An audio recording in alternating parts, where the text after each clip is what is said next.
ജീവിതത്തിൽ എല്ലാം സാധിക്കുമെന്ന് നാം പലപ്പോഴും ചിന്തിക്കാറുണ്ട്. കുറച്ച് പൈസയൊക്കെ ആകുമ്പോൾ, അധികാരങ്ങളാകുമ്പോൾ, അതുപോലെ നമ്മുടെ ജീവിതത്തിൽ സ്ഥാനമാനങ്ങളാകുമ്പോൾ നമ്മൾ നമ്മുടെ ഉള്ളിൽ വരുന്ന പിശാച് കടത്തിവിടുന്നൊരു കാര്യമാണ് സാധിക്കുമെന്നുള്ള ചിന്ത. അങ്ങനെ ചിന്തിച്ചിട്ട് കാര്യമില്ല. നമ്മൾ മനസ്സിലാക്കുക, നമുക്ക് ചില സ്ഥലങ്ങളിൽ തടസ്സങ്ങൾ വരുന്ന സമയമുണ്ടാകും.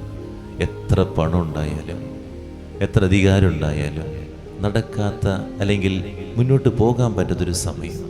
അപ്പോഴൊക്കെ ഉണ്ടല്ലോ മുകളിലേക്ക് നോക്കേണ്ടി വരും. നമ്മൾ പ്രാർത്ഥിക്കുമ്പോൾ ഒരു കാര്യം, എപ്പോഴും ദേവാലയത്തിൽ വരുമ്പോൾ അല്ലെങ്കിൽ വിശുദ്ധ കുർബാന ആരംഭിക്കുന്ന സമയത്ത് ആരെങ്കിലുമൊക്കെ എൻ്റെ അരികിൽ ഒരു വേദന വന്ന് പറയുമ്പോൾ ഈ വചനം നമുക്കുണ്ടാകണം. മനുഷ്യന് അസാധ്യമാണ്, എന്നാൽ ദൈവത്തിന് എല്ലാം സാധ്യമാണ്. ഈ ചിന്ത നമ്മുടെ ജീവിതത്തിലുണ്ടാകും. അത് കൊടുക്കാൻ നമുക്ക് പറ്റണം. അത് ഉള്ളിലുള്ളവർക്ക് അത് കൊടുക്കാൻ പറ്റുള്ളൂ. ആരെങ്കിലും ജീവിതത്തിൽ വലിയ കടബാധ്യതകളെ കുറിച്ച് പറയുമ്പോൾ, വേദനകളെ കുറിച്ച് പറയുമ്പോൾ, അല്ലെങ്കിൽ രോഗാവസ്ഥകളെ കുറിച്ച് പറയുമ്പോൾ, ദൈവമേ എന്ത് ചെയ്യാൻ പറ്റും എന്ന് ചിന്തിച്ച് നമ്മൾ നിൽക്കരുത്. നമ്മൾ പറയാൻ പറ്റണം, ദൈവത്തിനെല്ലാം സാധ്യമാണ്. ദൈവത്തിന് സാധ്യമായത് എന്തുണ്ടോ? നമ്മൾക്കത് ചിന്തിക്കാൻ പറ്റാത്തത് കൊണ്ടാണ് നമ്മുടെ ബുദ്ധിയിൽ നമ്മൾ ദൈവത്തെ ഇങ്ങനെ പരിമിതിപ്പെടുത്തി നിർത്തിയിരിക്കുക.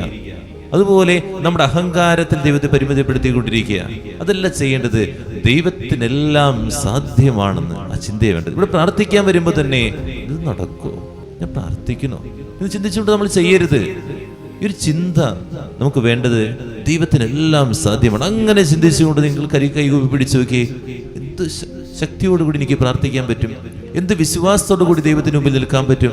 അതില്ലാതെ വരുമ്പോൾ, സംശയം വരുമ്പോഴാണ് പലപ്പോഴും നമുക്ക് പ്രാർത്ഥിക്കാൻ പറ്റാതെ പല വിചാരം വരുന്നത്.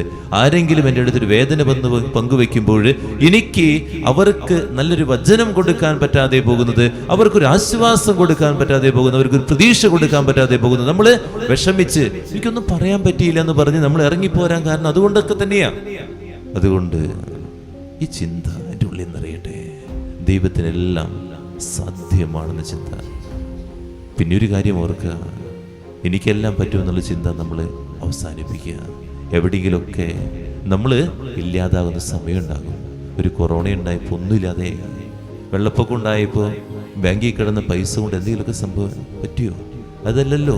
അതിനേക്കാൾ അപ്പുറമായിട്ട് കുറേ പേരുടെ ഹെൽപ്പൊക്കെ വേണ്ടി വന്നില്ലേ? ചിന്തിക്കേണ്ടത് അങ്ങനെയാണ്. ദൈവത്തിന് എല്ലാം സാധ്യമാണ്. പ്രാർത്ഥിക്കാം, ധ്യാനിക്കാം.